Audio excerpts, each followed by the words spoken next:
Welcome to the series of talks on a rights-based approach to welfare during and after development emergencies. Our focus is the state of Kerala in India.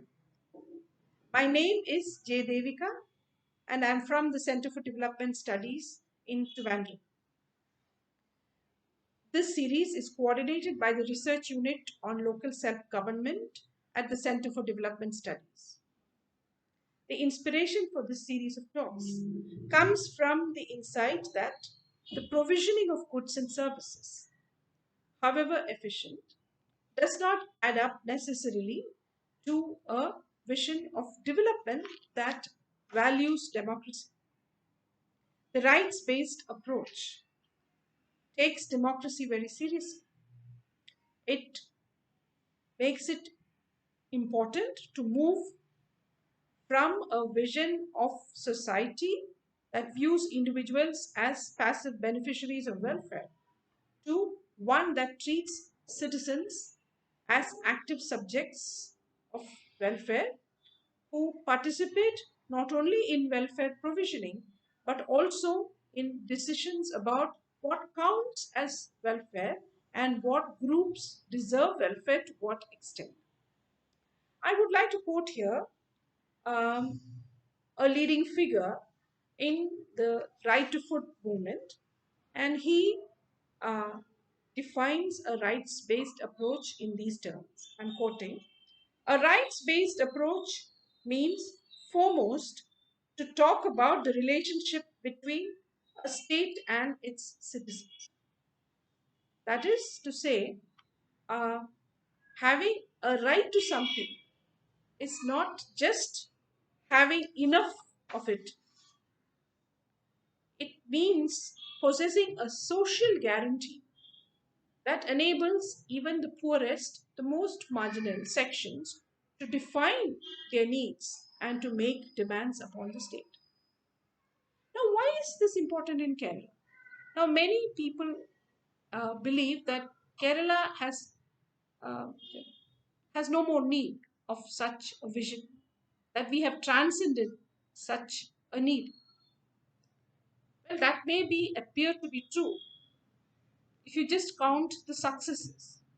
It is true that Kerala has successfully managed a series of challenges arising from climate change, from rapid urbanization, from deepening ties globally. Now, we've had to face epidemics ranging from the chikungunya epidemic of 2009, the dengue epidemic, then, of course, the well known Nipah challenge. We have also had to face devastating floods in 2018 and 19, landslides that followed it. And we have actually managed to prevent epidemics from surfacing in their wake. These are not small achievements. We have managed to contain the pandemic quite well so far. One is not disputing any of this. One is merely bringing attention to the fact that we should not neglect to see that inequalities in Kerala have been skyrocketing recently. Kerala is an extremely unequal society. And from the past experiences of development emergencies, we also know that all sections of society have not been able to access development equal in their way. And this specifically applies to the many sections of people who have been left out of what we now call the Kerala model of development of the 20th century.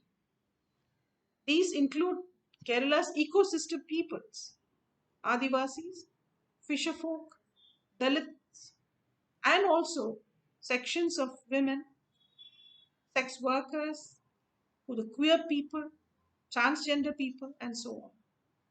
The critique of Kerala's welfareism that they have raised is now taken very seriously within academics.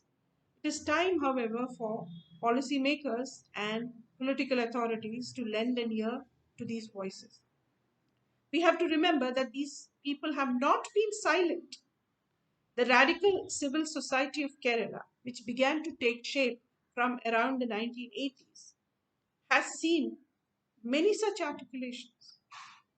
In fact, the critique of the Kerala model from these groups were first articulated within that space. It is time, perhaps, for us to take those voices seriously.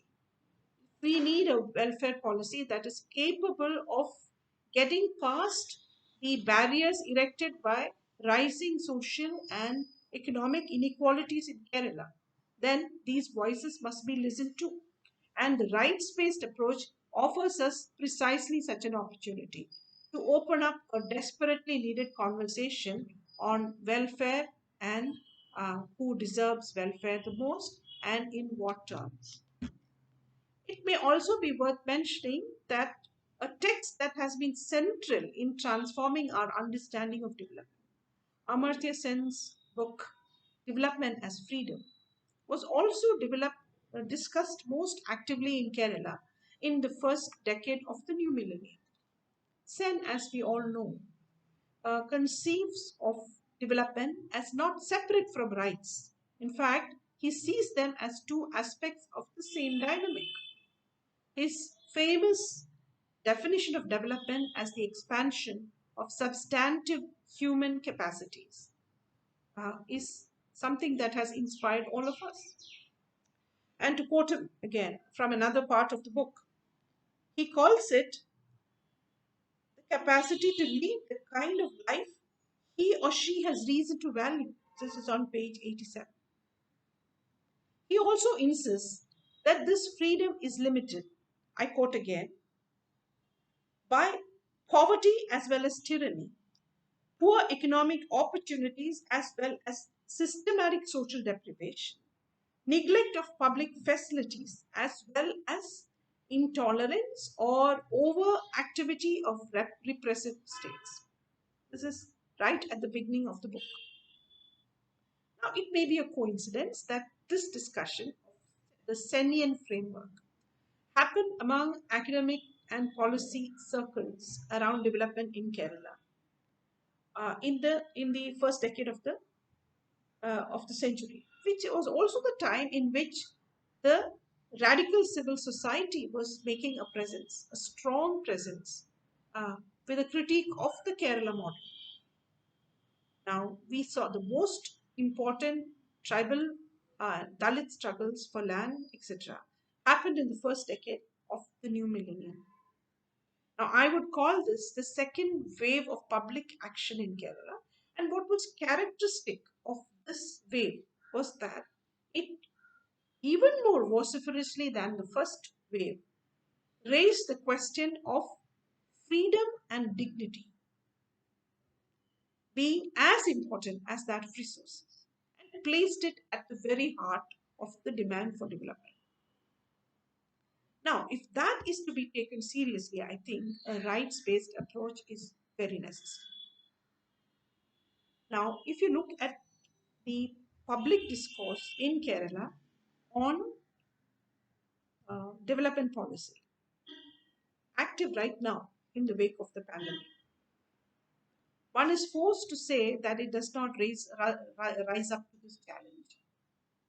We veer between either a celebration of public management, the successes of public management, and a certain offering of thanks to state benevolence.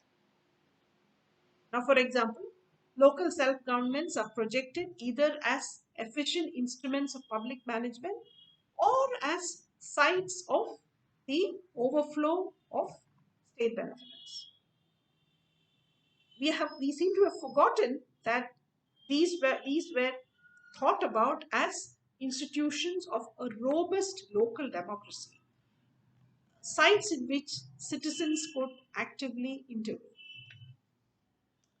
So, in some ways, the problem with these two frameworks is not that they are both completely wrong. Indeed, not. We know perfectly well that efficient public management is something that we need.